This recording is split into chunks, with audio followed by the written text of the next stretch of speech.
Jesus and the Samaritan woman at the well. John 4:1-43. Before we start the video, let's say a word of prayer.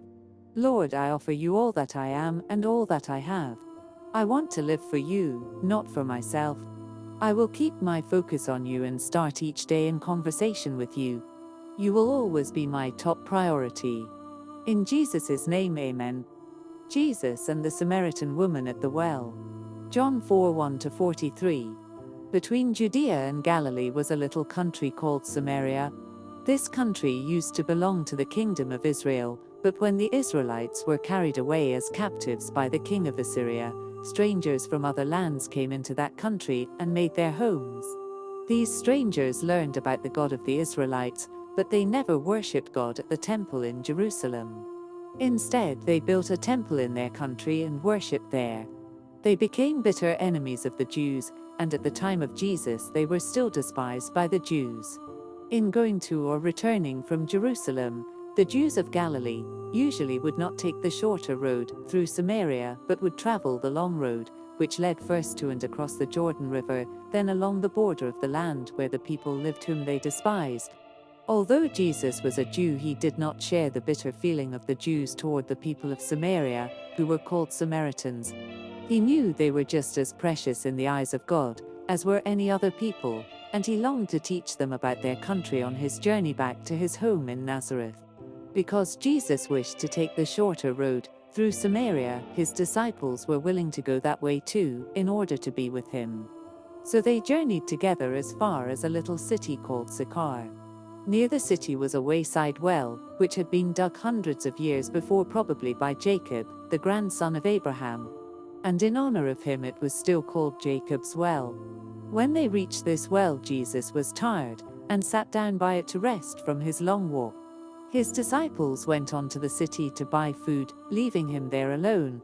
Presently a woman from Sychar came down to the well to draw some water. She glanced at the stranger, sitting there, and saw that he was a Jew. Knowing that Jews paid no attention to Samaritans, she passed by and hurried to lower her water jug with the long rope that she had brought. When the jug was filled, she drew it up and was ready to start back to the city, when Jesus asked for a drink. Surprised at his request, the woman answered, "How is it that you, being a Jew, will ask a drink of me, a woman of Samaria? For the Jews have no dealings with the Samaritans."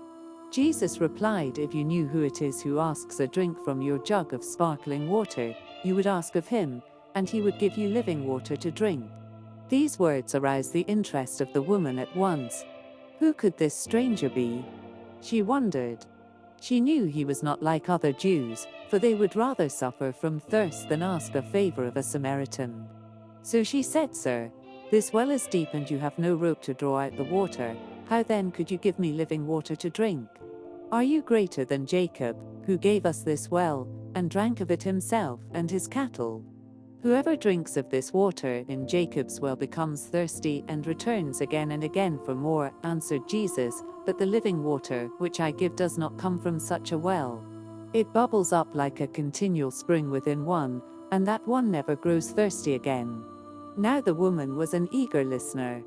She did not know that the living water of which Jesus spoke was his free gift of salvation to all people, and she said, "Sir, I want that kind of water, so that I shall not need to return and refill my water jug in this tiresome way." Jesus saw that she was interested, so he began to talk to her about her sins. He knew she was a very sinful woman, and he told her about some wrong things that she had done. She wondered how he, a stranger, could know these things. He seemed to see her thoughts and to read them all. "You are a prophet," she exclaimed. Although this woman was a sinner, she wondered often whether God was more pleased with the religion of the Jews than with the religion of her own people, the Samaritans. Now she asked Jesus whether people should worship God in Jerusalem or in the temple of the Samaritans. Jesus answered that God had planned to bring salvation through the Jews, but he said the time had come when true worshippers need no longer go up to Jerusalem, for they might pray to God everywhere and worship him. God is not found in only one place, he said, for God is a spirit. And those who worship him in the right way must believe that he is a spirit. Then the woman said, "I know the Messiah is coming from God, and when he comes he will tell us everything." "I am that Messiah," answered Jesus, and the woman looked in joy and wonder upon him. But at that moment the disciples returned from the city, bringing food to eat, so she turned away and, leaving her water jug, ran back to tell her friends about the wonderful stranger whom she had met at the well. The disciples wondered why Jesus would talk with a despised woman of the Samaritans, but they did not ask him any questions. They brought food to him, and when he refused to eat they urged him. Then he said to them, "I have food to eat which you know nothing about." They asked each other, "Has someone brought food to him while we were away?"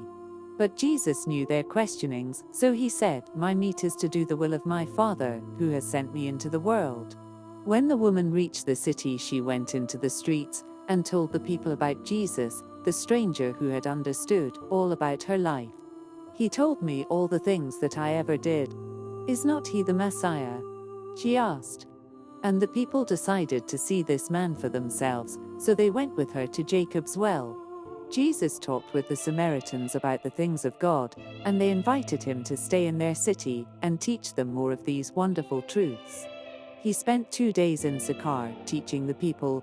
Then he went on his way to Nazareth, leaving behind him some believers among the Samaritans. Thanks for watching. I know you enjoyed the video. Please like and subscribe to my YouTube channel for more greater videos. See you soon. God bless you.